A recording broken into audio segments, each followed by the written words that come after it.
Bienvenue dans Vibe, le podcast passion et inspiration qui explore mille et une façons de réapprendre à vibrer au service de sa vie.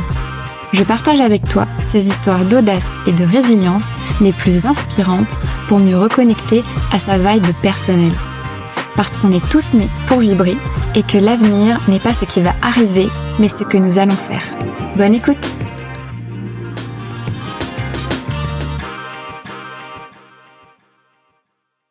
Hello Rima! Comment vas-tu Marine? Super bien, et toi? Super, mais écoute, je suis ravie parce que je relance avec toi une nouvelle saison du podcast sous sa nouvelle identité après des mois de repositionnement et de réflexion et une saga de l'été qui est venue expliquer un peu tout ça. Et donc là, on est dans la vibe. On est dans la vibe aujourd'hui avec Rima Chemeric, qui est donc une entrepreneure multipassionnée, consultante stratégique en développement personnel et professionnel. Tu interviens dans des universités, des écoles supérieures et des incubateurs.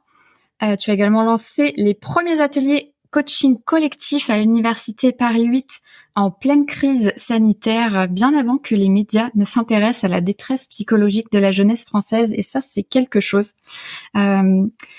Tu as également, tu es une grande intuitive, tu continues de monter et d'animer des ateliers introspectifs qui dissipent les doutes et révèlent des talents cachés de tes participants. On va vite le découvrir que tu as une énergie débordante et un leadership à faire bouger les lignes. Ambassadrice du self-care et de l'épanouissement personnel, tu as fait de la santé mentale ta cause principale. Après des années à travailler dans des ONG internationales, on reviendra dessus, et à militer pour les droits de l'homme aux quatre coins du monde, c'est toi que tu finis par oublier. Et c'est d'ailleurs pour ça que tu aimes tant dire que tu es passée de la paix mondiale à la paix intérieure. Rima, merci. Et sans transition, j'ai envie de te dire, est-ce qu'on peut revenir sur ce parcours si riche et mieux comprendre qui est Rima et comment tu en es arrivée là finalement?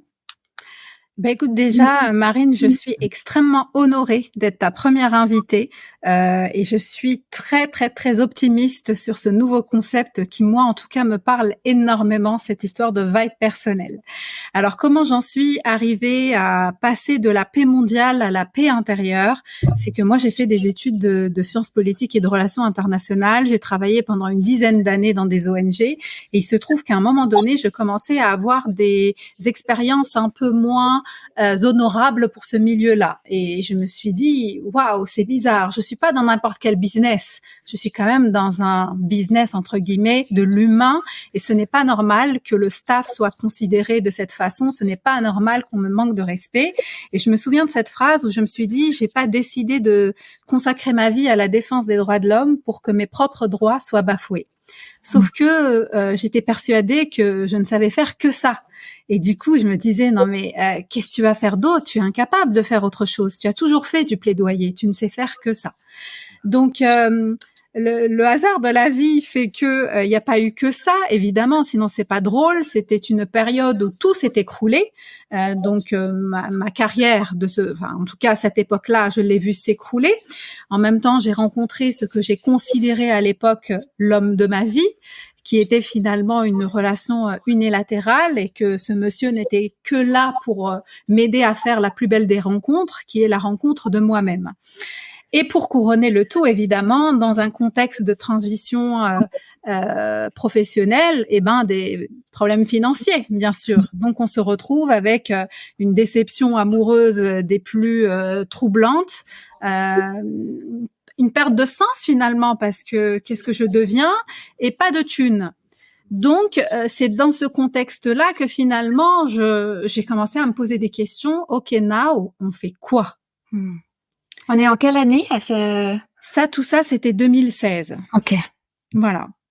Et donc, si tu veux, pour commencer, j'ai pris un carnet et j'ai noté tout ce que je savais faire et tout ce que j'aimais faire. Et il y avait beaucoup de choses, finalement. Et je me disais, waouh, mais par quoi je vais commencer? Comment je vais faire? Et tout ça dans un contexte quand même semi-dépressif. Donc, il faut quand même avoir l'énergie pour y aller. Mais j'ai eu une énergie pour y aller, pour commencer par un projet qui s'appelle Rimari, qui était une ligne de vêtements que j'ai créée et qui finalement mariait mes deux amours, qui étaient un peu les droits de l'homme et le vêtement. Donc, au départ, c'était des t-shirts en coton biologique avec des slogans engagés sur la solidarité, les droits de l'homme, le féminisme, etc. Et c'était avec du recul, je peux tout à fait dire que cette marque n'a pas marché, que le modèle économique a échoué. Mais comme je le dis souvent, notamment à mes étudiants, l'entrepreneuriat est la plus belle des écoles introspectives. Donc, dans cette expérience, j'ai appris tellement de choses sur moi que finalement, évidemment que ça n'est pas un échec, c'est un apprentissage et que je sais que ça finira par revenir d'une façon ou d'une autre dans ma vie plus tard. Donc, j'ai commencé par ça et finalement, je me suis rapprochée de plus en plus vers deux éléments qui étaient dans ce cahier-là, qui était le développement personnel, qui est ma passion depuis toujours. Moi, depuis que je suis petite, je lis des bouquins sur ce sujet-là. Depuis que je suis petite, je suis l'oreille de toute la famille. Tu vois, t'imagines, t'as 10 ans et on te raconte tous les secrets de famille, parce que j'étais une tombe, parce que j'avais cette écoute active. Et bien plus tard, je me suis pas rendu compte qu'en fait, souvent dans mon entourage, j'étais convoquée pour qu'on me raconte les déboires et les soucis et que je conseille. Donc, je me suis dit, en fait... La grand-mère feuillage. Exactement. Et je me suis dit, en fait, j'ai un talent ou un don ou une compétence, on peut appeler ça comme on veut, qui est là depuis toujours et que je peux monétiser, en fait, pour aider le plus grand nombre. Donc, petit à petit, voilà, j'ai commencé à me diriger vers le développement personnel, le mindset, le self-care. Et aussi, c'est parti de ma propre expérience. C'est-à-dire que je suis tombée tellement bas qu'aujourd'hui, je comprends en 3 secondes ce qui se passe dans le cœur de quelqu'un qui est en face de moi. C'est hyper intéressant. Mais justement, je voudrais revenir sur comment on en arrive de travailler pour une ONG à se dire je vais créer une marque de vêtements. En plus, à l'époque, engagé, c'était quand même novateur. Aujourd'hui, on en voit l'appel des marques qui se lancent, inclusif, féministe, positivité, etc. À l'époque, un peu moins. Et déjà, comment en plus on va trouver l'énergie pour se lancer dans l'entrepreneuriat et dans un tel challenge quand on est, entre guillemets, dans ce début de descente aux enfers que tu viens de partager. Ouais, ce qu'on peut comprendre là vraiment, pour le coup, t'avais perdu ta vibe, quoi. T'étais plus toi, enfin, là, c'était vraiment le tout début de la descente aux enfers. Je n'étais pas au courant que j'allais descendre aussi bas. Donc,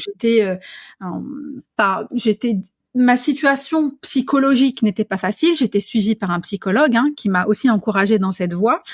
Mais en fait, je me suis juste dit, parmi les choses que j'ai mis sur le papier, qu'est-ce qui est faisable assez rapidement, à moindre coût, et quelle énergie tu as à mettre dans quoi? En fait, je me suis posé ces questions-là. Je me suis dit, OK, c'est les vêtements. Je sais pas ce qui s'est passé. J'étais engagée dans la Fashion Revolution, qui est une campagne pour la mode éthique, etc. Donc, je baignais dans cet univers-là. Et là, à un moment, je me suis dit, OK, on va aller là-dessus. Et j'ai une anecdote, c'est que je rencontrais les acteurs de ce métier-là. J'ai rencontré une des pionnières de la mode éthique en France, que je ne citerai pas, qui a lancé une grande marque, etc. Et je lui ai raconté ce que je voulais faire et elle m'a dit, mais qui es-tu pour lancer cette marque? Et je lui ai dit, je suis Rima Chemeric. J'ai pas fait d'école de mode, je ne connais personne dans le métier, mais j'ai envie de le faire et je vais le faire. Et pourquoi c'est important pour moi de dire que cette expérience n'est pas un échec? Parce que je n'ai demandé la permission à personne pour m'exprimer à travers le textile. Et c'est ce que je continue à faire aujourd'hui. C'est-à-dire que quand j'ai décidé de me lancer sur l'insertion pro et le mindset, le dev perso, je n'ai demandé la permission à personne. Et si demain je veux me lancer dans la déco intérieure, je n'irai pas voir Valérie Damido. Et si je veux devenir conseillère en images, je n'irai pas demander la permission à Christina Cordula. Et c'est le message que je souhaite incarner pour que chacun décide de ce qu'il souhaite devenir. Échec ou réussite, peu importe, tout ça c'est de l'expérience. Et ça vient d'où ça, tu penses, selon toi? Parce que c'est vrai qu'on inspire aujourd'hui de plus en plus les personnes à oser, à y aller. Et c'est vrai qu'on le sait au fond de nous. À quoi bon demander la permission? On a beau se doper au développement personnel, au contenu entrepreneuriat business, même qu'on peut voir à outrance parfois. On a beau savoir tout ça, on a quand même des fois des moments tu vois, de coups de mou, où on fait un peu rétro-pédalage et tout, mais tu continues quand même. Je pense que C'est la passion. exactement. J'ai un feu intérieur en moi. Quand il s'allume, personne ne peut l'éteindre sauf moi. C'est-à-dire que ce qui peut l'éteindre, c'est mes barrières psychologiques à moi. Quand j'arrête de croire en mes capacités, c'est là où je m'auto-sabote. Mais j'ai une capacité, en tout cas, et je tiens ça d'un de mes parents, en tout cas, qui est cette capacité de s'en foutre du regard extérieur. On l'a tous plus ou moins, hein. Évidemment qu'on fait attention à la critique, au jugement, etc. Mais quand je sais que je suis sur une voie qui me tient à cœur, il y a rien qui m'arrête. Je deviens inarrêtable. Donc, je pense que pendant des années, quand j'étais dans les ONG, j'étais absolument convaincue que je n'étais pas créative. J'étais très bonne dans ce que je faisais, mais j'étais persuasive. Mon métier, c'était d'influencer les politiques publiques. J'étais lobbyiste. Ça, je savais le faire. Tisser des liens, je savais le faire. Mais je me trouvais pas créative dans ma façon de le faire. Et en fait, grâce à Rimaric, j'ai rencontré cette partie de moi-même qui était complètement noyée parce qu'elle n'a pas eu de terrain d'expression. C'est pour ça que souvent, à mes participants au workshop, je leur parle de potentiel parce qu'ils ne le voient pas. Pourquoi on le voit pas, ce potentiel? Parce qu'il n'a pas eu de terrain d'expression. Tant que tu n'es pas confronté à une situation où tu peux exprimer cette créativité-là, tu ne peux pas l'avoir. Donc, je pense que ça vient de l'audace que j'ai eue à ce moment-là de me dire, t'as envie, vas-y. Oui, finalement, j'ai l'impression, tu vois aussi que entre guillemets, tu vois, ce feu dont tu parles, ou en tout cas cette gagne, ce côté militantisme aussi, que tu mets maintenant au service de toi, des autres. Cette essence-là, tu l'avais en toi et tu l'exerçais déjà dans ton activité première quand tu travaillais pour les ONG. Parce qu'il faut quand même y aller militer, tu vois, bien avant les Greta Thunberg à faire des discours aux Nations Unies à 27 ans. Parce que bien sûr, Rima est humble et ne nous le dit pas. mais voilà, d'aller faire des plaidoyers comme tu faisais à travers le monde, je pense qu'aussi ça a été une école quand même de la vie aussi pour toi. Comment on en arrive, enfin, juste après pour enchaîner sur le reste, mais ça m'intéresse parce que c'est pas commun. Je pense que les personnes qui nous écoutent pensent non mais c'est vrai, finalement comment on en arrive déjà à travailler pour une ONG et à faire ce que tu faisais à l'époque pour eux? Je pense que j'étais une travailleuse et je le suis encore acharnée. Je suis une passionnée. Donc, j'aimais énormément ce que je faisais. J'ai énormément galéré à trouver mon premier poste. J'étais l'une des dernières de ma promotion à trouver ce poste. Mais quand je l'ai trouvé, c'était un travail extraordinaire. Au bout de 2 mois, j'étais aux Nations Unies à New York à discuter armement avec l'ambassadeur de France. Pourtant, j'étais en pré-dépression aussi à cette époque parce que je voyais tous mes camarades de master trouver des jobs de dingue aux Nations Unies. Et moi, j'étais là encore une fois. C'est pour ça que la question de la confiance, elle est importante. J'étais là en train de me dire, mais je suis nulle, mais j'y arriverai pas, mais pourquoi les autres y arrivaient, pourquoi pas moi, etc., etc. J'ai continué d'y croire, j'ai continué de postuler, etc. Et quand c'est arrivé, c'était merveilleux. Et c'est pour ça aussi que de cette expérience, j'ai appris à dire aujourd'hui, faites confiance au timing de l'univers. Si ça arrive pas aujourd'hui, c'est que c'est pas pour vous et ça arrivera au moment voulu. Et ce sera beaucoup plus beau que ce que vous avez imaginé. Et je tiens ça de cette expérience-là. Mon premier job était incroyable. Enfin, je veux dire, j'ai vécu une dizaine d'années, une carrière de dingue où j'étais en gilet pare-balles dans les camps de réfugiés, où j'étais escortée par des gendarmes dans plein de pays, où j'ai discuté, où j'étais dans des négociations multilatérales hyper stratégique puisqu'on discutait de l'armement en fait d'un traité international pour réguler le commerce des armes et donc je l'ai fait avec passion et dévouement et j'étais à ma place. Le souci c'est que si tu veux je m'effaçais derrière des causes. Je peux être extraordinaire au nom d'un groupe mais j'effaçais mon individualité. Je n'existais pas. Rima n'existait pas. Je parlais au nom d'Oxfam, je parlais au nom de RSF, je parlais au nom de X et de Y. Et donc, avec Rimaric, d'ailleurs, le nom, c'est quand même mon prénom et la fin de mon nom, c'était pas un hasard, c'était déjà une victoire sur moi-même. C'était te révéler et oser enfin te montrer et défendre ta cause et porter en mon nom. Voilà, en ton nom. Et puis derrière le nom de quelqu'un à défendre ou de quelque chose ou en tout cas d'une institution. Et c'était ça la révolution. C'était passer du nous à moi, Rima Chemeric. Et ça, c'était compliqué. Je l'ai commencé avec ma marque et je le continue aujourd'hui avec le travail qui tourne autour quand même d'une marque personnelle. Mais je n'étais pas capable à l'époque de le faire parce que j'avais pas suffisamment confiance en moi. Même à l'époque, tu sais, j'avais beaucoup de demandes d'interviews pour intervenir dans des télés, des radios, etc. Je les fuyais comme la peste parce que j'avais peur des projecteurs. J'avais peur, tu vois, ne serait-ce qu'aujourd'hui, si je réponds à tes questions, c'est que ce cheminement est possible et le message que j'ai envie de faire passer, c'est que tout est possible si tu te donnes les moyens et si c'était vraiment sur ton chemin et que tu as un message à passer, c'est possible, mais ça demande beaucoup, beaucoup, beaucoup de travail. Et oui, avec du recul, je suis très fière du chemin parcouru, même s'il me reste encore beaucoup de travail, comme tout le monde, je pense. Je crois que c'est le chemin d'une vie, hein, de toute manière. Exact. Mais qu'est-ce qui t'a aidé à l'époque pour aller chercher justement cette impulsion? J'incarne vraiment Rima à travers la marque, tu vois. Qu'est-ce que t'as eu des outils, des personnes? Qu'est-ce qui t'a aidé quelque part à retrouver cette impulsion, ce feu aujourd'hui qu'on sent en toi, mais que tu avais perdu, tu vois? Ouais.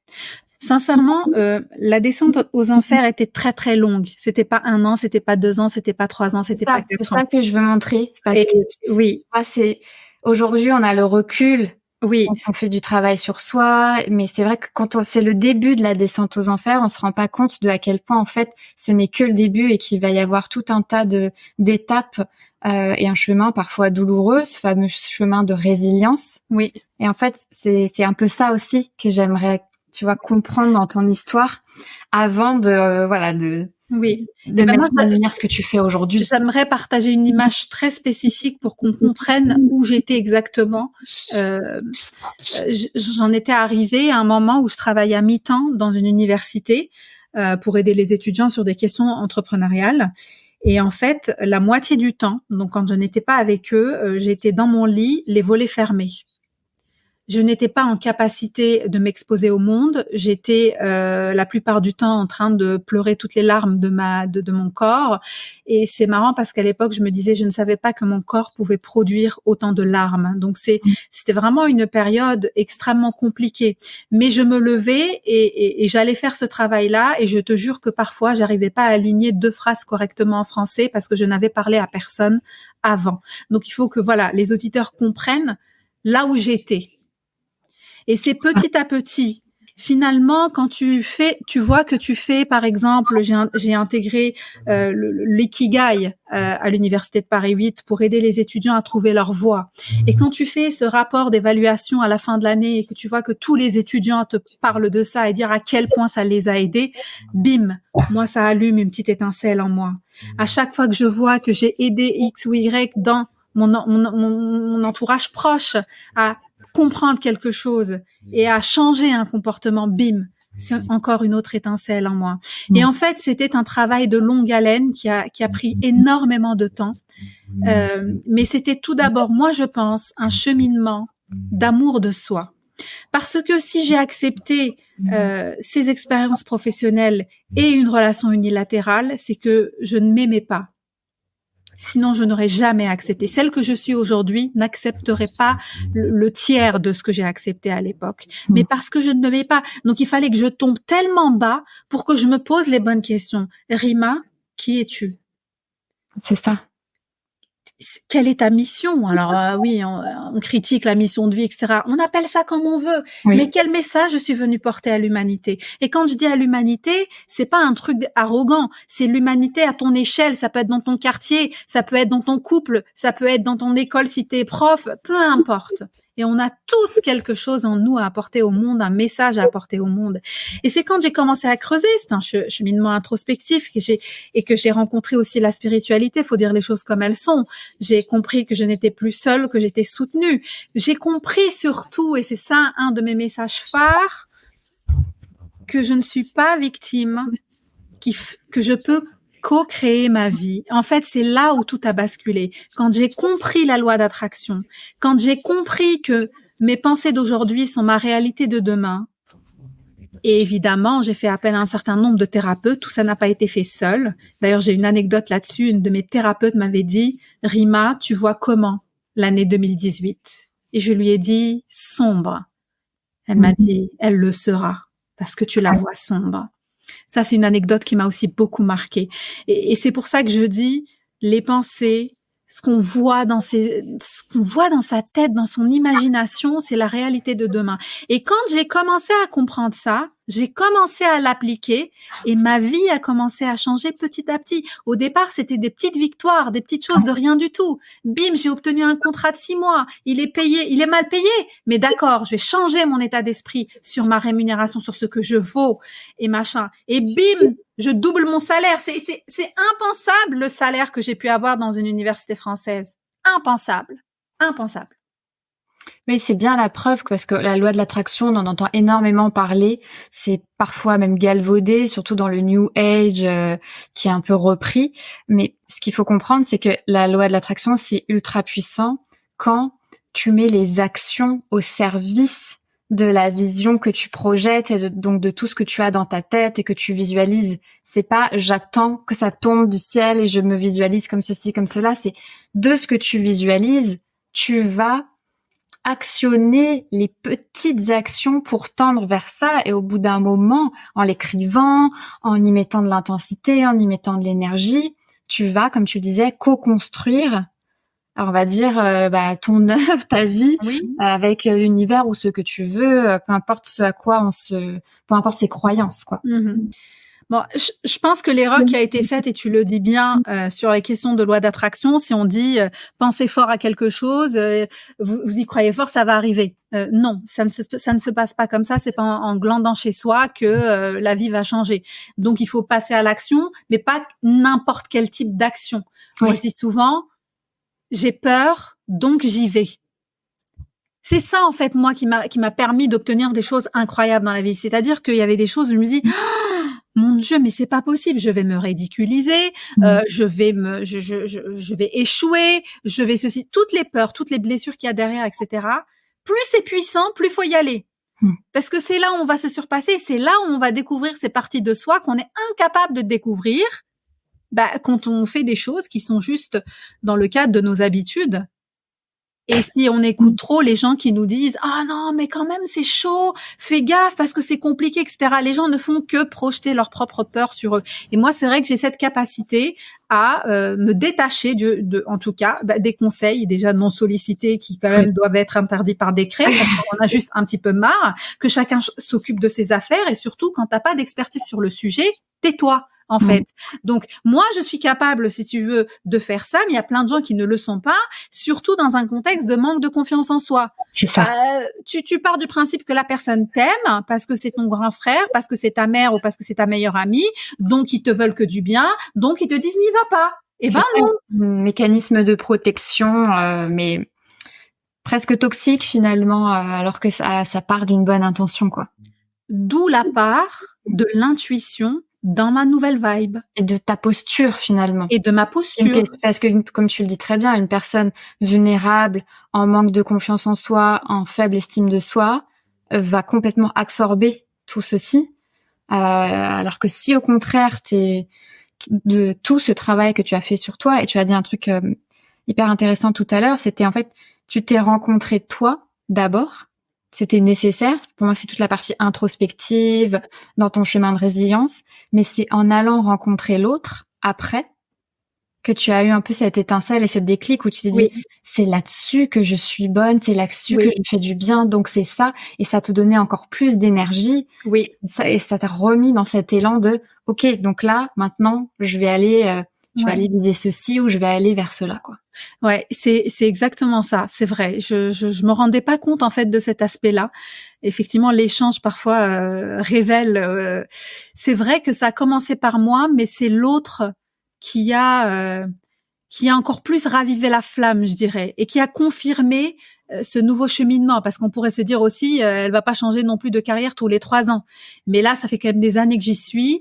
Ça fait encore des années que je continue à avoir cette flamme parce que ce qui me fait vibrer, c'est de voir finalement un visage se transformer, un visage qui rentre dans ma salle fermée. Mm. Et quand il ressort, le regard est pétillant et le sourire est large. Et là, je me dis, OK, j'ai fait mon taf. Ce qui me fait vibrer, c'est quand je pose un mot sur quelque chose sur ce qu'on me décrit et que c'est le corps de l'autre qui réagit. Souvent, je dis, c'est pas mon client, mon prospect qui valide mon propos, c'est son corps. Parce qu'il y a quelque chose qui se passe. Soit il rougit, soit il a les larmes aux yeux, soit il baisse les yeux. Il y a toujours le corps qui réagit. Et mon autre enseignement qui est très important pour moi, c'est de toujours dire, écoutez les signes de votre corps. Il le sait avant vous. Et ça aussi, ça a changé ma vie. Ça, c'est vrai. Ça, c'est très, très puissant. C'est sous-coté, on sous-estime, mais tu vois, pareil, d'expérience, si je dois aller rencontrer une personne, que ce soit dans le pro ou en networking ou je ne sais quoi, enfin, toujours, tu vois, si d'avance une situation, mais ça peut être des vacances avec des personnes, ça peut être je ne sais quoi, si je sais pas, tu le sens dans ton corps, s'il y a un truc qui bloque ou que t'es pas bien, que t'es pas à l'aise, à chaque fois c'est véridique, mais après coup, ou même des fois avec des personnes, tu sais, c'est ce fameux je le sens ou je la sens pas ou j'ai pas le feeling. Mais des fois tu veux pas écouter les signaux et tu te dis bon allez, j'y vais quand même, je tente quand même. Et c'est qu'après coup, mais des fois c'est peut-être des mois après ou même une année après où bah tu as eu on va dire des déboires avec soit une personne ou soit une situation, même professionnelle ou je ne sais quoi. Et tu t'es dit mais en fait mon corps me l'avait dit bien avant. Exactement. Mais ma tête s'est dit ah non allez, je vais quand même, tu vois. Ça c'est et ça change une une vie. nausée, un mal de ventre, un truc. Moi, les symptômes de mon corps, je rigole pas avec. Dès que j'ai un symptôme, je vais vérifier quelle est la symbolique derrière. Elle est souvent émotionnelle, elle est souvent psychologique, et je travaille la base de ça. Ça veut pas dire qu'on va pas voir les médecins, qu'on fait pas d'échographie, ce genre de choses. Mais c'est extrêmement important parce que les deux vont ensemble. Donc c'est quelque chose de. Moi, en tout cas, ça fait partie des choses qui ont changé ma vie. Ouais, être à l'écoute de soi, sans se surécouter. Des fois, c'est vrai qu'on blâme des personnes en disant tu t'écoutes trop et du coup tu ne fais rien. Mais là, c'est différent. Non, là, c'est différent. Tu vois, je trouve que quelque part, tu vois, c'est vraiment être à l'écoute des signes. Oui. Et pas que des signes extérieurs de la vie. Oui. Pour faire un clin d'œil aux synchronicités qui était un peu mon sujet, mais c'est aussi à l'écoute de ces signes intérieurs. C'est les plus importants. Je vais dérouler sur, tu vois, on va dire un peu ta thématique actuelle, du coup. Pardon, tu vois, j'en perds ma voix.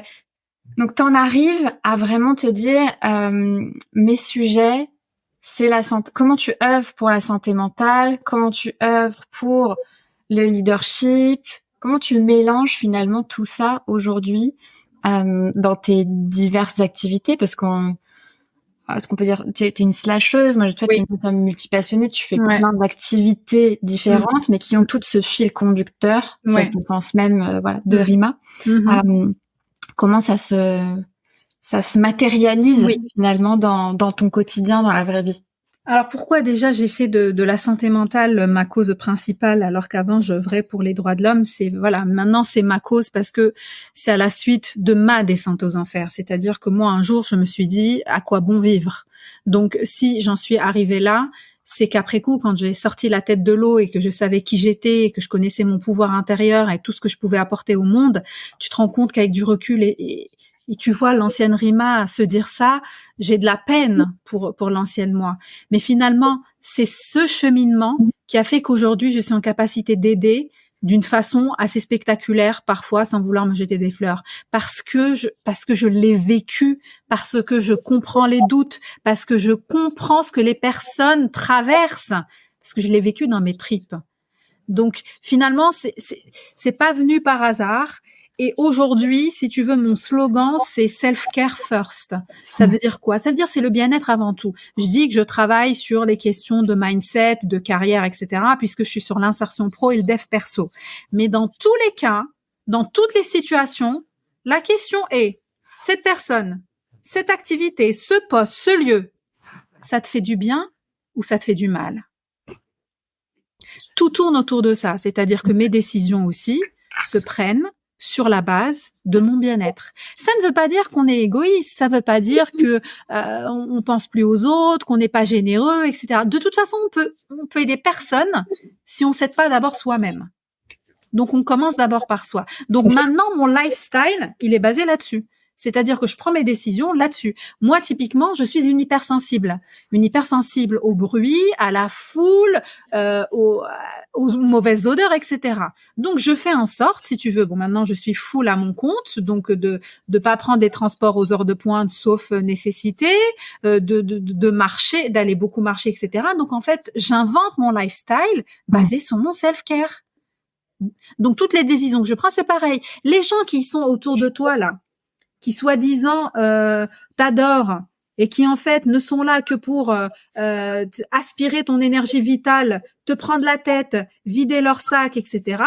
Moi, ça, c'est plus possible. Tu prends une séance dans ces cas-là. Ça veut pas dire qu'on n'aide pas ses amis, ça veut pas dire qu'on n'est pas à l'écoute, mais ça veut dire que à un moment donné, quand tu as cette intuition-là et que tu mets ton bien-être vraiment au top de tes priorités, tu as moins de scrupules à dire ces personnes-là, c'est soit out, soit en sourdine pendant que j'ai d'autres choses à faire, soit par exemple dans des périodes de fragilité où tu es en construction, etc., ou en introspection ou machin, tu les mets en sourdine, tu les mets à côté. Tu réponds plus au téléphone ou tu dis je suis navrée, là en ce moment je suis dans une période un peu de repli et tu as tout à fait le droit. Donc je suis devenue complètement décomplexée par rapport à ça et je le dis souvent, y compris avec sa propre famille parce que les liens du sang n'excusent pas tout. C'est vrai. Et crois-moi que dans ma culture, c'est compliqué. Il y a de la culpabilité parce que il y a la culpabilité. Ouais. Dans ma culture d'origine, c'est pas possible. La famille, c'est sacré. Tu peux pas faire ça, etc. Oui, mais faites-moi même. C'est ma santé mentale qui compte. C'est ma santé mentale qui compte. Donc, je prends les décisions qui sont effectivement en concordance avec self-care first. Donc c'est comme ça que j'en suis arrivée là. Et comment ça se concrétise aujourd'hui? Ça se concrétise par mes travaux qui sont principalement des workshops, donc du coaching collectif. C'est des masterclass de motivation, que ce soit dans des écoles. Je développe aussi beaucoup les entreprises, les universités. C'est par le travail que je fais moi publiquement.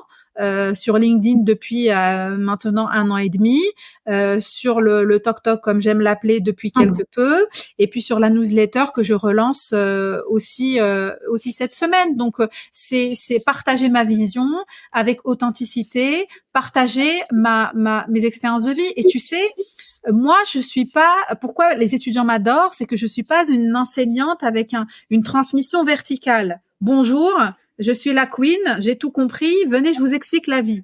Moi, j'arrive à leur niveau, je leur parle leur langage et je leur dis, j'ai merdé. Moi aussi, pas il y a 2 ans, pas il y a 3 ans, avant-hier. Venez, je vous explique.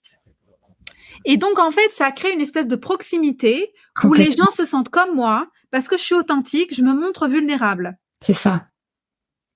La vulnérabilité, c'est aussi, c'est quelque chose de surpuissant, hein, vraiment. Bah, d'ailleurs, tu as fait 2 jolis clins d'œil, là, à Cédric Khalifa et à Adila Babi, qu'on embrasse, qui était passé sur la mini-série sur la confiance, où vraiment de dire, j'y vais, même si j'ai peur, c'est là que je dois aller. Et le fait d'incarner sa vulnérabilité, d'oser la montrer pour s'en libérer et justement passer au niveau supérieur de confiance en soi, parce que c'est là qu'on rencontre l'autre. Exactement. Comme tu disais, pas en arrivant dans cette posture supérieure de je vais t'apprendre la vie, je vais t'enseigner quelque chose. Non, on va se rencontrer. On est 2 humains et on va s'apporter mutuellement. Et je suis là pour te faire grandir, mais toi aussi, j'imagine qu'en plus tes étudiants, ils te nourrissent et tu apprends plein de choses. Ah mais tu sais que c'est un travail où moi j'aime beaucoup ce qu'on appelle l'effet miroir. C'est pour ça que j'adore le coaching collectif. C'est qu'il se passe des choses entre les participants. il y a des choses qui résonnent entre les participants, indépendamment de l'animateur, du facilitateur, et il me renvoie vers mes. J'ai compris récemment quelque chose, un fonctionnement à moi dans mon relationnel grâce à un client que je suis. Quand je lui ai expliqué pourquoi il exprimait pas ses ressentis dans son couple, j'ai tout de suite compris pourquoi je ne le faisais pas moi-même. Et je me dis, c'est ouf. Mais en fait, ce qu'il faut comprendre, c'est que on attire à soi des personnes avec des problématiques similaires, soit des problématiques qu'on a réglées, soit des problématiques en cours. Donc en fait, c'est un travail conjoint. C'est pas vas-y, je t'apprends la vie, moi j'ai tout compris. C'est une posture voilà qui est quand même mise en avant par un certain nombre de thérapeutes, de coachs, etc. C'est pas ça en fait. C'est que je grandis avec toi et tu grandis avec moi et on s'entraide le temps nécessaire. Et peut-être qu'à un moment tu auras besoin de quelqu'un d'autre pour t'aider dans la suite de ton cheminement. Et moi, je dis souvent que si j'étais un médecin, je serais un généraliste parce que j'ai une vision un peu pluridisciplinaire et qu'il y a des choses que moi, je ne peux pas traiter, que je redirige si je connais d'autres thérapeutes ou je ne dirige pas. Mais en tout cas, je dis, ça, c'est pas dans mon domaine d'expertise. C'est la vision holistique. Tout à fait. Incarnée, tu vois. T'as des personnes qui vont plutôt se spécialiser, tu vois, et d'autres au contraire vont se nourrir de plein de choses. Et c'est ça qui fait la beauté, je trouve, des parcours assez multipassionnés parce que c'est hyper inspirant. Et qu'est-ce que tu fais quand t'as des coups de mou encore aujourd'hui, parce que ça arrive et c'est une notion qui est importante pour moi de casser aussi ces a priori sur le happy good vibes constant. Ça n'existe pas. Tu vois, justement, cette notion de vibe, c'est des ups, des downs en permanence, c'est fluctuant. Comment toi, encore aujourd'hui, qu'est-ce que tu fais quand t'as des coups de moins bien pour repartir, quoi, pour retrouver ouais. Il y a deux choses que je pourrais dire là-dessus. Moi, je suis une anxieuse. Donc il y a beaucoup de choses qui causent que je suis en train de traiter, mais en tout cas quand il y a une poussée d'anxiété comme ça et du coup je manque de clarté mentale et j'ai besoin de retrouver ma sérénité et mon calme intérieur, il y a un certain nombre d'activités que je fais, notamment la marche. Quand je marche, je me vide la tête, ça m'aide énormément. Je fais du sport énormément, ça m'aide aussi, yoga ou pas. La méditation guidée sur des sujets spécifiques, ça me détend et je mets aussi un masque je pense qu'on me l'a offert, mais c'est un masque de Célestine en pierre que je mets sur les yeux et là c'est le combo idéal. J'ai fait ça ces derniers temps et c'est assez magique. Ah ouais. Ouais, c'est incroyable. Il est épais.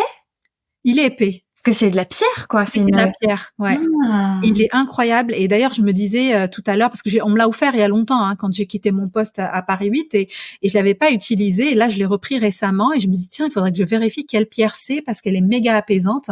Donc, couplée à des méditations guidées sur la thématique qui m'importe, hein, ça va dépendre de laquelle c'est, hein, une blessure de je ne sais quoi. Et là, c'est assez extraordinaire. J'utilise pas mal les huiles essentielles, lavande, etc., qui peuvent m'aider aussi à mieux dormir, etc. J'utilise le corps, les odeurs, les sens, hein, tout ça ça aide ramène à, tu vois, la méditation, la respiration, les odeurs, ça. La respiration avant tout, quand le mental part dans tous les sens. Se recentrer sur sa respiration, c'est déjà le premier réflexe à avoir. Et je fais aussi pas mal de séances de yin yoga couplées à des affirmations. Il y a une chaîne YouTube que j'adore qui s'appelle Yoga with Cassandra et je sais que ça fait partie, si tu veux, de ma palette SOS anxiété. Ok, c'est ton pack de survie. Ah, c'est mon pack de survie, vraiment. Dès que là, je sens que je pars en live, et je sais que récemment, je suis beaucoup partie en live, ça va être ça mon combo, et bim, je retrouve un peu de. Yin yoga, c'est le soir, non? C'est ça? C'est pour s'endormir? Non, le yin yoga, c'est juste un yin où tu restes longtemps dans des postures statiques. Ah oui, c'est le yoga. Le vinyasa, il est dynamique. Très lent ou voilà. Okay. Et donc, tu restes longtemps. Et ce que j'aime avec Yoga with Cassandra, c'est que dans chaque posture, c'est une affirmation positive liée à la thématique. Si par exemple, tu veux le temps de l'intégrer. Voilà, le temps de l'intégrer. Et ça m'aide énormément. Donc, tu vois, ça, c'est par exemple mon package pour le calme intérieur. Après, moi, je parle beaucoup de la joie parce que je suis passée de la tristesse dans ma vie passée à la joie aujourd'hui. Et pour l'activer, moi, souvent, ça va être danser sur des sons qui me plaisent. Ça va être aussi l'humour. Moi, j'aime bien faire rire et j'aime bien aller voir des stand-up ou que ce soit en vrai. C'est vrai ça, Les stand-up, voir c'est des ma vie, quoi. stand-up. Donc, ça me fait énormément de bien. C'est vraiment des bulles où j'oublie mes soucis du moment. Donc, l'humour est très important dans ma vie. Et le troisième élément, et ça, je crois que tu me connais bien là-dessus, c'est la sape. La sape est Ah, une source de joie ah, que je ne saurais expliquer. Et vraiment, je mettrais vraiment la danse, l'humour et la sape, vraiment le trio pour la joie, quoi. Je veux dire, tu m'envoies dans un outlet à Milan, je ne réponds plus de rien, je suis dans une autre dimension. Et ça, les gens comprennent pas. Enfin, je comprends très bien, mais tu vois, toi, tu me comprends très bien. Et en fait, souvent, quand je parle de ça, les gens comprennent mal. Je suis pas en train de vous dire oui. d'aller acheter des fringues ou de vous mettre à la mode, on s'en fout. Ce qui est important, c'est de trouver ces sources de joie qui vous mettent dans un état limite modifié de conscience, tu vois. C'est quelque chose qui te fait plaisir, qui te fait vibrer. Donc, c'est ma recette à moi, en tout cas. Ouais, donc c'est ça te procure de la joie finalement. De C'est la ça. joie incroyable. Je veux dire, quand tu trouves une pièce extraordinaire, en plus à un prix qu'on adore, bien discounté, tu peux pas ne pas être en joie. Ouais. En tout cas, moi, On est personnellement. d'accord. On retrouve Rimaric, dans Exactement. l'essence de, parce que c'était le nom de ta marque. Tout à fait. Rimaric est toujours là, quoi. Toujours là. Et peut-être que, qui sait, tu la relancerais, hein. Moi, je pense que d'une certaine façon, je reviendrai au textile. Et tu sais, j'ai compris. Tu sais, il y a beaucoup de choses qui sont liées à l'enfance. Moi, j'ai été élevée par ma tante qui est couturière et j'étais là petite et il y avait des paillettes partout parce qu'elle faisait des robes traditionnelles oranaises avec pleines de paillettes et des machins. Donc moi, j'ai vécu dans le textile. Donc j'ai grandi dans le textile. Donc j'ai compris ça que plus tard. Et aussi, mes deux parents sont très portés sur la chose. Donc il se trouve que bon, bah c'est un peu familial. Et donc d'une façon ou d'une autre, je sais que ça reviendra. Les parents de Rima, en Ouais, mode aime la ultra sape, ouais. fat. Aime la sape, ouais. Dans leur style, mais aime la sape. Ouais, t'as ça dans le sang, hein, en fait. C'est pour ça que je dis j'ai la sape dans le sang, c'est pas un hasard. J'ai vraiment la sape dans le sang. J'adore. Et du coup, comment aujourd'hui tu œuvres vraiment pour répandre cette vibe, tu vois, autour de toi? Parce que tu nous partageais, enfin en tout cas tu me partageais même en off et on le sent très bien dans tes affirmations aujourd'hui que l'inspiration au passage à l'action est vraiment, je sais pas si c'est un combat, mais c'est un peu ton leitmotiv, quoi, ton moteur. Qu'est-ce qui te fait vibrer, quoi, Moi, ce qui me fait vibrer, je pense, c'est la transformation. C'est de voir quelqu'un d'éteint renaître. Parce que tu sais, à l'époque, j'étais en vie, mais j'étais morte de l'intérieur. Ce n'est qu'aujourd'hui que je me sens à nouveau vivante. Et en fait, c'est ça que j'ai envie d'inspirer, en fait. Tu as raison, tout à l'heure, tu as dit, mais c'est pas tous les jours happy vibes. Tu crois que moi, tous les jours, c'est happy vibes, mais tellement pas, mais tellement pas. Mais le truc constant, c'est que je me sens vivante. Pourquoi? Parce que j'ai trouvé du sens à ma vie. Je sais ce que je suis venue apporter à date, en ce moment. Ça ne veut pas dire, même les Japonais le disent, l'ikigai, qui est sa mission de vie, etc. Ça peut changer avec le temps. Mais je suis encore à ma place. Et donc, cette question de trouver ta place, trouver ta voix, oser t'exprimer, elle est importante. Et tu sais, il y a plein de gens, puisque je sais qu'il y a beaucoup d'entrepreneurs qui t'écoutent, qui n'osent pas y aller parce que oui, mais c'est un marché compétitif, oui, mais tout a été déjà dit, oui, mais c'est déjà été fait, oui. Mais tu es le seul à avoir cette vibe personnelle. Moi, personne n'a ma vibe. Je peux vendre les mêmes programmes que je ne sais qui, que Jean-Michel ou Mouloud. On va vendre la visualisation, on va vendre la loi d'attraction, on va vendre la productivité. C'est pas la même vibe. Donc, en fait, on a peur de la concurrence de machin. Mais en fait, les gens, ils vont connecter avec ta vibe. Moi, je suis hyper cash comme Nana. Il y a plein de gens qui peuvent pas bosser avec moi. D'ailleurs, des fois, je perds des contrats parce que je suis cash. Mais quoi, je vais changer je vais changer qui je suis Pour du chiffre d'affaires, jamais de la vie. Et donc, c'est ça que j'essaye d'incarner. Et quand tu me posais la question du leadership tout à l'heure, une des choses qui manque dans les leaders d'aujourd'hui, c'est justement qu'ils n'ont pas d'exemplarité. C'est qu'ils demandent à leur staff de faire des choses que eux-mêmes ne font pas. Oui, le leader, il a mis les mains dans le cambouis avant, il sait très bien, et ensuite il délègue. Bien sûr, mais le leader fait naître d'autres leaders. Et je suis désolée, moi j'ai travaillé à l'international, j'ai le regret de dire qu'on vit dans le pays du petit chef. C'est-à-dire le moindre petit con, tu lui donnes un micro-pouvoir, il devient dictateur. Après, on te dit, les dictateurs, c'est les moustachus du Moyen-Orient. Non, ils sont dans toutes les entreprises de France et je les ai vus de mes propres yeux. Donc là, non, sincèrement, ça c'est vraiment un sujet qui me tient à cœur. Au bout d'un moment, faut arrêter. Je veux dire, le vrai leader, il te fait grandir. Et moi, j'ai eu la chance d'avoir des managers comme ça. Moi, mon premier poste, quand il m'a dit, dans 2 mois, tu vas aller parler armement à New York avec l'ambassadeur de France, je lui ai dit, mais ça va pas la tête, j'y connais rien. Il m'a dit, écoute, t'as 1 mois, tu lis les rapports et tu vas y aller. Bien sûr que tu vas y aller et puis on va t'aider. Les éléments de langage, on va te faire répéter. Donc, en fait, lui avait plus confiance en moi que je n'avais confiance en moi-même. Pourquoi? Il a vu mon potentiel. C'est ça, un vrai leader. Totalement. Les petits chefs, comme eux-mêmes n'ont pas confiance en eux, dès qu'ils voient un petit potentiel en toi, ils t'écrasent. Je ne peux qu'être alignée. Voilà, donc il faut faire du ménage. Faire beaucoup de ménage là-dessus. C'est malheureux, c'est le problème qu'il y a aujourd'hui dans beaucoup d'organisations. Le management, il y a un vrai problème au niveau managérial, ce qui fait qu'il y a énormément aussi de burn-out, qu'aujourd'hui on amène des thématiques en entreprise, du séminaire d'entreprise, etc. Mais il y a des choses qui sont mises en place pour faire beau, mais qui ne vont pas changer le fond du problème, tu vois. Libérer la parole, mettre en place des cercles de parole, tu vois, communiquer. Et comme tu disais, la posture de ton manager, faire grandir l'autre. C'est vrai que c'est toujours, dès lors qu'on te fait confiance, même quand t'as pas confiance en toi, dès lors que quelqu'un te fait confiance, t'as vu tout de suite comment tu te redresses. Tu te redresses, tu te dis, non, en fait, c'est lui ou elle que j'ai pour modèle, qui est capable de faire ça. Se dit, toi, tu peux y arriver, tu peux le faire et tu vas le faire. Ça change tout, en fait. Ça change tout. Et ça rejoint l'autre question qui est la question de l'empowerment. C'est ça, moi, qui m'intéresse, en fait. C'est que chacun puisse se dire, je suis capable. Quand moi, je t'ai raconté mon histoire tout à l'heure et je te disais, mais moi, j'ai toujours fait du plaidoyer, je ne sais rien faire d'autre. Je n'avais pas conscience que les compétences étaient transférables, que si je sais faire de la pédagogie, je saurais le faire ailleurs, que si je sais communiquer à l'écrit, je saurais le faire ailleurs. Ben ça, on ne le savait pas, on ne le dit pas. Donc ça, c'est l'expérience qui nous l'a appris. Mais l'empowerment, c'est quoi? C'est que ce salarié-là qui est malmené par un manager, il n'y a pas que des managers. Bien sûr, on a des très bons managers. J'ai des exemples autour de moi qui sont malmenés par leur staff. Il faut pas mentir, il y a de tout. Mais ce que je veux dire, c'est que moi, j'aimerais que ce soit un manager ou un staff, il puisse se sentir capacité, outillé, suffisamment puissant. Moi, j'aime ce mot. Les gens l'aiment pas, je m'en fous. C'est-à-dire en possession de son pouvoir intérieur pour dire fuck you à n'importe quel moment. C'est-à-dire pouvoir se réinventer, partir, etc. Pourquoi les gens ont peur? Parce qu'ils n'ont pas confiance en eux.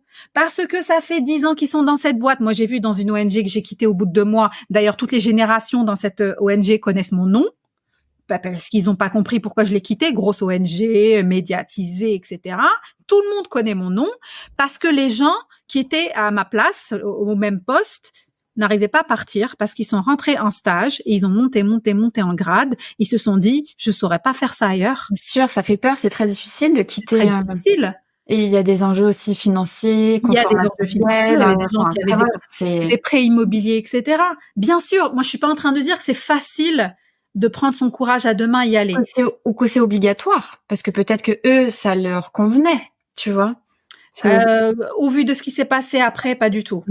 Il y a une vague de démissions après moi. Il y a même un mec à qui j'ai parlé 2 fois, je pense, qui m'a invité à son pot de départ, genre 6 mois ou 7 mois après moi. Et il m'a dit texto, Rima, tu peux pas ne pas venir à mon pot de départ. C'est en partie grâce à toi que j'ai eu le courage de partir. Je l'ai encore son mail et je te dis c'est un gars à qui j'ai parlé 2 secondes. C'était pas un collègue / pote. Donc c'était ça aussi d'impulser. Un courage. Exactement. Et de dire, je vais pas citer l'ONG, j'en ai rien à foutre. Parce que moi, je vais pas sacrifier ma santé mentale pour toi. Mais elle avait la difficulté financière, comme moi à l'époque aussi, qui te fait peur, bien sûr. Mais ce que je veux dire, c'est que L'empowerment, il se fait petit à petit jusqu'à ce qu'on se sente suffisamment puissant, confiant pour se dire j'ai confiance en moi, j'y vais. Et surtout, j'ai confiance en l'univers. Parce qu'il y a deux choses. On peut se faire confiance et pas faire confiance à la vie. Et moi, une période de ma vie, je faisais confiance ni à l'un ni à l'autre. Et après, j'ai commencé à faire confiance à moi, mais je commençais à me Dans dire la vie.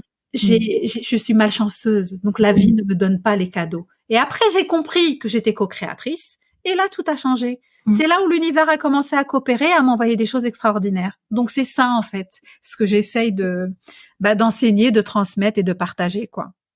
On adore, on adore. J'espère que toutes les personnes qui nous écoutent, tu vois, sont portées et galvanisées par cette énergie. Et écoute, on va arriver à la partie questions signature après toute cette vibe d'empouvoirment et de leadership que j'adore.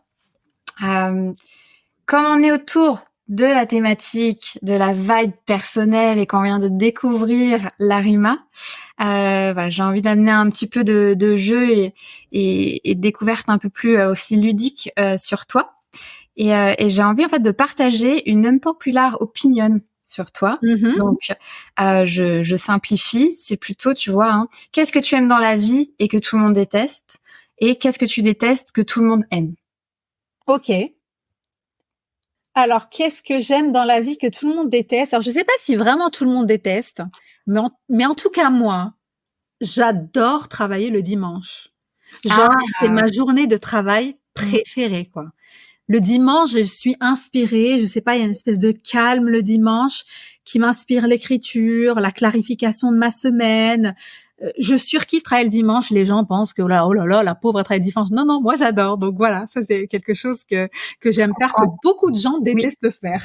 Après, je pense qu'aussi c'est le confort des indépendants. Oui. De pouvoir s'organiser comme on veut. S'organiser comme on veut. Et puis, il y a aussi la vie de famille. C'est pas faux.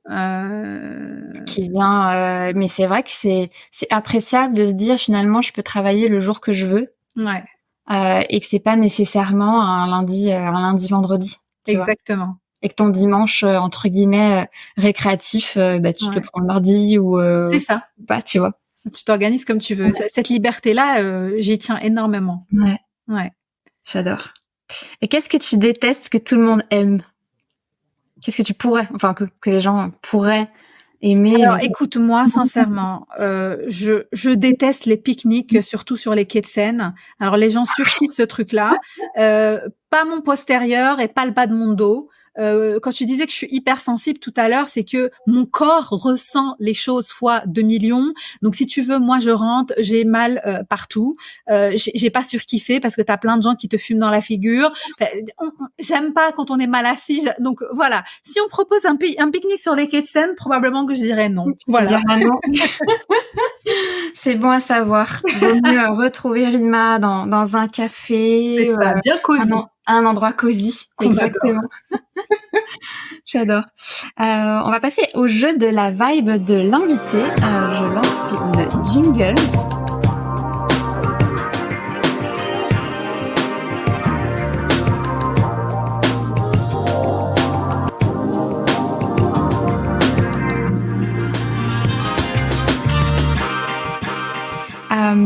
Alors j'ai quelques questions pour toi, Rima.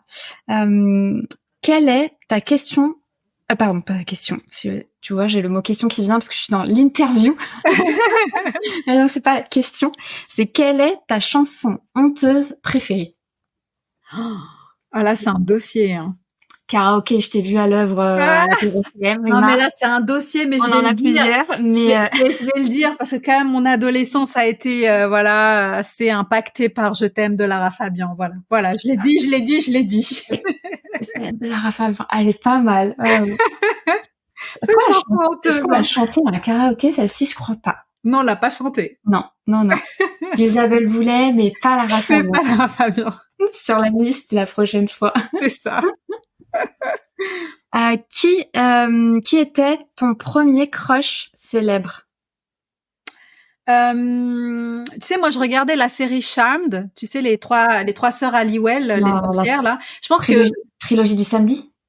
Ah, je sais pas si c'était il y a eu. Je crois qu'il y avait sur M6, enfin des Ah, horaires normaux, peut-être. mais il y avait la trilogie du samedi. Ah, ok, je sais plus. Mais en tout cas, je regardais les. Je pense que j'ai un goût pour le paranormal depuis que je suis petite, hein, donc ça m'intéressait. Par contre, pour répondre à ta question, je crois que c'était le gars de Phoebe Halliwell, joué par Alyssa Milano, tu sais, mi-homme, mi-démon. J'ai oublié son nom, mais je crois que je le kiffais bien, lui. Je vois, Tu je vois crois qui que je c'est? vois. Je vois les noms. J'adore. Non, mais ça en dit long des fois, hein. Mais tu sais, on se fait des projections avec des Ben oui, séries, c'est trop des drôle. Moi, films. j'étais petite, hein, mais enfin bon. Et après, tu vois, tu es tombé in love d'un démon qui t'a fait Ah là là. renaître toi-même. Ah bah tu vois, comme quoi tout est lié, hein. C'est l'interprétation symbolique C'est ça. salvatrice du premier crush. Tu voulais faire quoi quand tu étais enfant? Je voulais écrire des livres. Ah, Je me suis souvenue de ça récemment. Je me souviens, une fois, ma mère m'a dit, tu veux faire quoi plus tard? Et je lui ai dit, écrire des livres. Et elle m'a dit, pour ça, ma fille, il faut beaucoup lire. Et je me suis souvenue de ça bon conseil. récemment, en fait. Et c'est marrant. Bon, qui sait, Qui bientôt. sait? À quand le livre Je sais qu'il y en aura un. de Rima Il y en aura un. numérique? On a Sans hâte. aucun doute. Oh oui, c'est Il y en sûr, aura un. c'est certain. Et quel est le dernier truc qui t'a fait vibrer récemment? Là, tu vas rire. Écoute, c'était un pantalon léopard à la Fun Fine. Si les gens ont la rêve du nounou d'enfer, là. Je Écoute, l'ai. quand même, bon, un pantalon léopard, pour les gens qui connaissent, bon, bah, ça fait épaissir un peu, c'est pas très flatteur, etc. Mais dis-toi que je l'ai essayé. Et il m'a trop fait kiffer. Et du coup, c'était ma dernière vibe. Évidemment, je l'ai acheté, n'est-ce pas? Mais c'était vraiment mon dernier truc qui m'a fait kiffer. Je C'était sais ce que le pantalon léopard. léopard, j'ai vu, revient à la mode là. Enfin, tu sais, c'est toujours des cycles, etc. Et Oui, j'ai vu pas mal de trucs passer de marques là. ouais. J'ai l'impression que le léopard redevient tendance. Revient Mais en masse, mais moi j'ai pas de problème si tu veux un accessoire, je l'ai en sac, je l'ai machin. Mais le pantalon, c'est quand même un cap, tu faut vois. oser, mais Faut ça peut être oser. super stylé. Donc voilà, ça c'était mon dernier kiff. J'ai hâte de te voir en pantalon léopard. J'adore. Merci Rima pour cet échange, pour cet épisode. On arrive à la fin du format. Pour un petit peu clôturer tout ça. Quels sont pour toi les prochains projets? Est-ce que tu as une actualité du moment à partager? Oui, alors en ce moment, je relance ma newsletter, comme je te disais au tout début, qui s'appelle Self Care First. Vous avez le lien sur LinkedIn. Donc, mon idée, c'est vraiment de créer encore plus de contenu cette année, mais surtout vidéo. Donc, je vais beaucoup m'investir sur le TokTok et aussi, j'espère, croiser les doigts, avoir du temps pour lancer aussi une petite chaîne YouTube, ne serait-ce qu'avec les shorts que je fais sur TikTok. Donc, beaucoup plus de présence en ligne, beaucoup plus de présence aussi dans les podcasts et surtout œuvrer au quotidien dans mes workshops et mes masterclass. Et aussi, ça c'est quelque chose que j'ai en tête depuis longtemps, mais que je vais enfin concrétiser, vraiment lancer le format conférence pour le coup. Voilà. Avec les auditeurs ne voient pas, mais en fait le visage de Rima vient de s'illuminer. C'est vrai? Quand tu parlais là de ces prochains projets, de ces projets, Cool. je te jure, t'avais le big smile, les yeux qui remontaient. C'est trop bien. C'est un bon indicateur, ça, c'est Ouais. cool. Parce que moi, je me vois pas du coup, mais Un vrai indicateur de joie et on sent que ça te fait vibrer. Ça te fait vibrer, ouais, clairement. Ouais. J'adore. Ouais. Et on sent, le TikTok, tu sais, c'est un peu ta patte humoristique. C'est vrai, je trouve que je me laisse pas encore complètement aller. Mais voilà, si on veut parler d'authenticité, il faut aussi que moi. C'est pour ça que je te disais, on n'a jamais terminé le travail sur soi. Moi, ne serait-ce que mettre ma tête sur Internet à mon âge, c'est déjà quelque chose. Moi, TikTok, j'y suis pas. C'est super dur. Il faut, mais.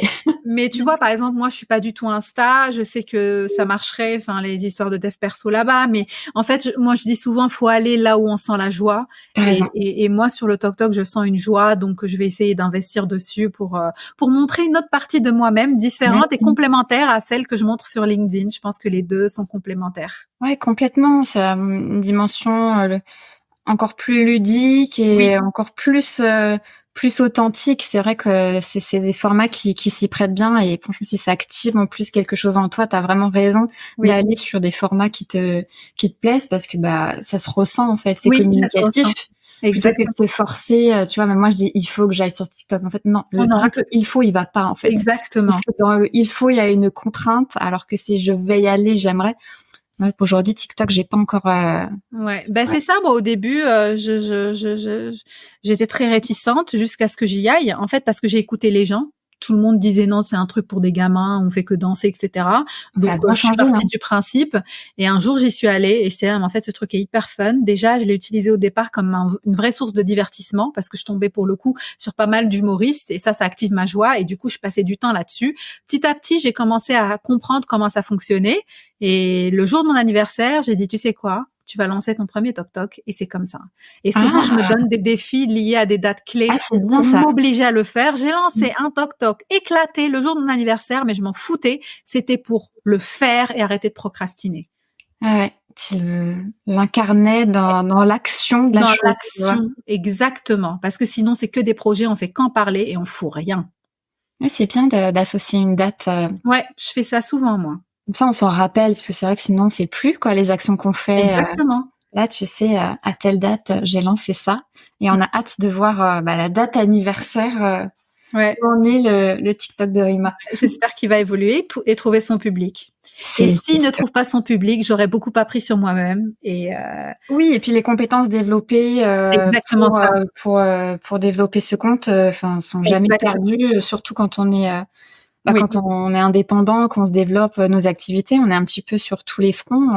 Ça demande une palette de compétences tellement large. Et encore une fois, si on est sur un marché de marque personnelle, les gens, s'ils te voient pas parler, s'ils voient pas ton sourire, s'ils voient pas tes expressions, ton verbal et ton non-verbal, ils savent pas qui tu es, ils vont voir ailleurs. Donc, c'est de notre responsabilité aussi de se montrer pour que les gens puissent nous trouver, parce qu'autrement, ils vont pas venir taper à notre porte. Donc, il y a un besoin de visibilité. Moi, ça m'a pris des années. J'ai perdu beaucoup de temps, mais en même temps, c'était mon timing. Quand j'étais prête, je l'ai fait. Voilà. Écoute, c'était très beau comme clôture. Je veux rien ajouter. C'est tellement cette clôture d'épisode me met en joie. Merci beaucoup. Merci beaucoup. C'était super agréable de passer ce moment avec toi. Merci beaucoup, Rima. Je te souhaite beaucoup, beaucoup, beaucoup de succès pour ce podcast, et j'en suis certaine que ça va cartonner. Écoute, je croise les doigts également, et j'ai hâte que ces épisodes aussi rencontrent leur public et toute cette dynamique autour de la vibe personnelle. Je trouve qu'il y a plein de messages à transmettre autour de ça. Oui. Salut Rima. Salut.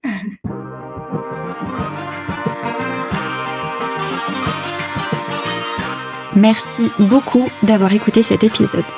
Si tu aimes Vibe, la meilleure chose que tu puisses faire, c'est de t'abonner à l'émission sur ta plateforme d'écoute préférée. Tu peux également lui ajouter 5 étoiles ou m'écrire un avis sur Apple Podcast pour que je puisse continuer à inviter de nouveaux invités toujours plus inspirants. Mais ce qui me fait le plus plaisir, c'est quand tu m'écris un message. Ça paraît rien, mais c'est super reboostant. Pour suivre mes aventures podcastiques, retrouve-moi sur le compte Instagram @vibe_le podcast, sur LinkedIn et sur la chaîne YouTube Vibe le podcast. Repartage-moi ou mentionne-moi en story, parce que ce qui me fait le plus vibrer, c'est qu'après chaque écoute, tu te dises « Oh là là, est-ce que j'ai aimé cette vibe ?» On se retrouve bientôt pour un prochain épisode de Vibe.